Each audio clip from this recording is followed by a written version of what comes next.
Ah ben, il reste encore pas mal de monde. Ça donne une idée de l'intérêt que vous avez. Pas pour venir entendre la ministre, ça, c'est.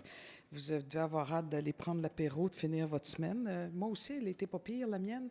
Puis elle n'est pas finie. Un grand bal ce soir à l'hôpital Sainte-Mary's. Ça va me faire plaisir d'aller rencontrer des gens qui travaillent tellement fort dans nos hôpitaux.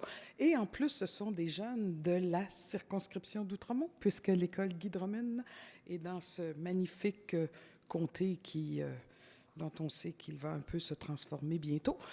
Alors, écoutez, je voulais pas manquer l'occasion d'être avec vous pas pour parler d'intelligence artificielle, parce que je suis certainement pas la plus grande spécialiste. Vous avez tous été, évidemment, ici parce que vous avez quelque chose à voir avec l'intelligence artificielle, pour entendre des gens. Mais moi, ce qui m'a attiré le plus, c'est quand j'ai vu le mot responsabilité sociale. Évidemment, comme ex-psychologue, ex-professeur de psychologie, chercheur, universitaire, je pouvais pas passer à côté de ma propre responsabilité d'être ici pour parler de responsabilité sociale. Et je félicite évidemment cette initiative de déclaration. Alors, je viens ici comme ministre, mais je pense que je viens ici avant tout comme citoyenne qui a à cœur cette notion de responsabilité, cette immense responsabilité que nous avons, y compris nous, au gouvernement, parce que si les gouvernements font pas preuve de sagesse et d'un grand sens des responsabilités dans le domaine de l'intelligence artificielle, qui le fera? Je pense que nous devons donner absolument l'exemple. J'étais avec M. Bengio. Ah, il est-tu parti? Il était là il y a 2 secondes, peut-être qu'il vient de partir. Il s'est éclipsé, mais je voulais quand même le saluer de nouveau. Vous savez qu'il a reçu un prix du Québec, un prestigieux prix du Québec. J'y étais, le prix Marie-Victorin pour ses travaux de recherche, et c'était la plus grande cuvée, je crois, de l'Université de Montréal. Ça en était intimidant. J'étais pas parti pris. Moi, j'étais là comme pour l'enseignement supérieur, mais même le prix de la relève, une étudiante en neuropsychologie, étudiante avec 3 enfants. Je répète qu'il y a moyen de concilier travail, famille, études. J'étais très impressionnée. Puis elle venait de mon ancien département, alors ça m'impressionnait beaucoup. Alors, merci aussi aux organisateurs du congrès, évidemment l'Université de Montréal, les fonds de recherche, le Palais des congrès, l'Institut canadien de recherche avancée, tout le comité scientifique. Je pense qu'avec des spécialistes de partout sur la planète, ça montre que Montréal, oui, Montréal est un super endroit d'intelligence artificielle. Et je pense qu'on n'a encore rien vu. Ça se développe à vitesse grand V. On parlait pas beaucoup de ça il y a 2 ans, 3 ans, et tout à coup, c'est l'explosion. Je vous rappellerai que Montréal, et je le dis toujours parce que je suis tellement fière, a été nommée première ville étudiante universitaire au monde. C'est pas rien, première au monde, devant Paris, qui était la première ville depuis les 4-5 dernières années.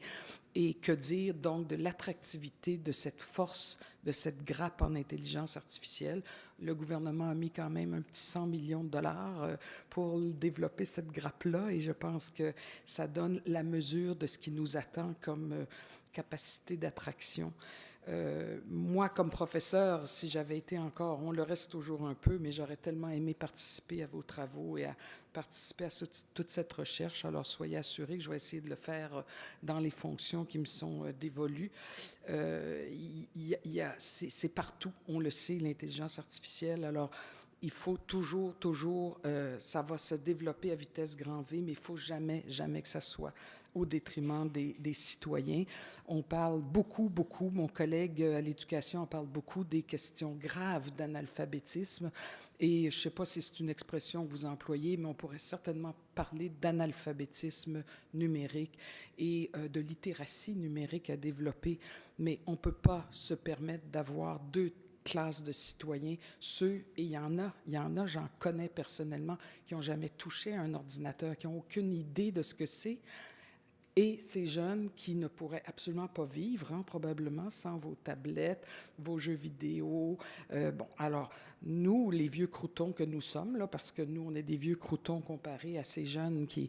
Alors, on s'adapte et puis on est bon, mais on n'est pas des milléniaux. Il y en a ici, des milléniaux, mais certains d'entre nous ne le sont plus. Puis, bon, on va laisser place à la relève à un moment donné, mais cette relève-là ne pourra pas s'en passer, mais il y a toute une classe de citoyens qui n'a aucune idée, qui n'est pas capable de suivre. Alors, quand on parle de justice, on a beaucoup parlé de justice, il y a la justice sociale, l'accès à cette littératie numérique, je pense qu'on a une immense responsabilité de ce côté-là. Évidemment que comme on est une grappe mondiale maintenant, je pourrais dire, en intelligence artificielle, il y a des tonnes d'étudiants. Savez-vous qu'il y en a plus de 9000 étudiants qui étudient donc, dans tous les programmes, dans les différentes universités. Et il y a des modèles extraordinaires. Et permettez-moi de mettre quelques secondes mon chapeau de ministre de la Condition féminine. Je pense à Joëlle Pineau, par exemple, qui, en plus d'être professeure de mi-temps à McGill, d'être au laboratoire, évidemment, montréalais de Facebook, elle a quand même 4 enfants. Moi, je suis d'une admiration sans borne pour ces femmes exceptionnelles. 4 enfants en bas de 14 ans. En même temps, avec toutes ces fonctions-là, je pense que c'est ce genre de femmes, et il y en a d'autres. Il y a des professeurs, je me souviens, il y en a en droit, il y en a un peu partout. On a tous fait, toutes fait notre part un petit peu, mais il y en a qui sont vraiment impressionnantes et qui pavent la voie à ces jeunes femmes qui pourront dire, bien, ça existe, il y en a qui l'ont fait. Alors, je vois qu'il y a la parité sur la scène. Il y a 2 jeunes filles et 2 jeunes hommes. Alors, bravo pour cette parité. Puis, l'avenir est, on l'espère, dans ces domaines-là, autant aux femmes qu'aux hommes. Alors, on a ici, c'est clair, à Montréal, une pépinière unique de talents. On veut les développer. On veut absolument que notre système d'éducation soit aussi à l'avant-garde. On a une responsabilité dans ce sens-là, autant dans les écoles primaires, secondaires, collèges, universités. Je salue mes collègues des collèges et des universités qui sont ici, mais il faut absolument qu'il y ait dans ce système d'éducation tout cet aspect de responsabilité sociale qui soit au moins autant enseigné que le codage ou tout ce qu'on veut faire avec nos jeunes.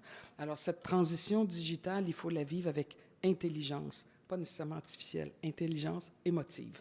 Vous comprendrez que comme psychologue, je pense beaucoup à cette question d'intelligence émotive et on a le devoir donc d'inspirer les Québécois à suivre cette mouvance, mais en démocratisant cette innovation et en gardant cet accès qu'on a à tous les niveaux, y compris universitaires, l'accessibilité aux études.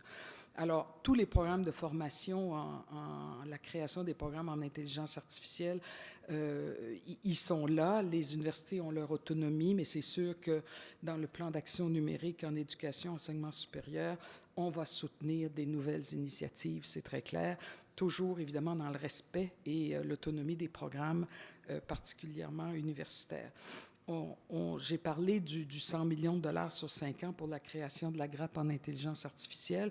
J'ai l'impression qu'avec toutes les compagnies, en fait, tout ce lien industrie, université, recherche, formation, avec le MILA, avec l'Institut québécois d'intelligence artificielle, on est vraiment sur la bonne voie, une voie, j'oserais dire, mondiale.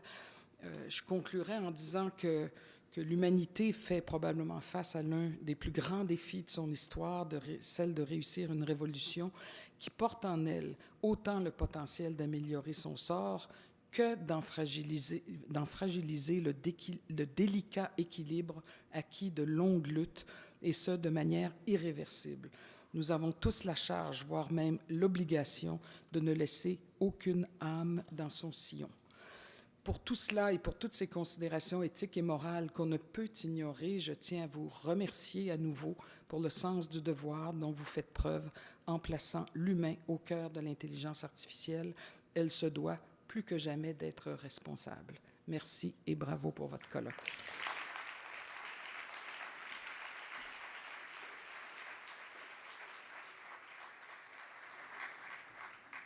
Donc, le forum touche à sa fin. Encore merci, Madame la ministre. Alors, je serai brève. Je sais que le week-end approche, mais je ne pourrai pas vous laisser partir sans faire des remerciements bien sentis. D'abord, à tous nos partenaires qui ont rendu possible cet événement.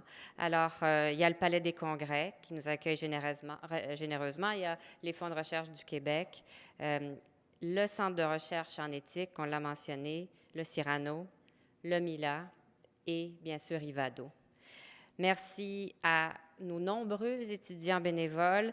Merci à l'équipe d'organisation de l'Université de Montréal pour son travail exceptionnel, de grande qualité et en un temps record. En termes d'adaptabilité, là, on a la crème de la crème. Alors, je dois me nommer des merci tout spéciaux à Isabelle Bayard, Joliane Grandmont-Benoît, Karine Martinez, Anne-Marie Savoie, et j'en passe. Mais merci, mesdames.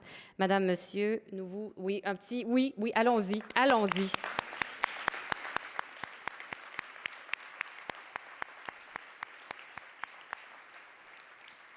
Et puis finalement, merci à vous tous pour avoir été présents, actifs, créatifs. N'oublions pas la déclaration, nous attendons vos réflexions et nous donnons un rendez-vous dans quelques mois pour la suite des choses. Un excellent week-end à tous.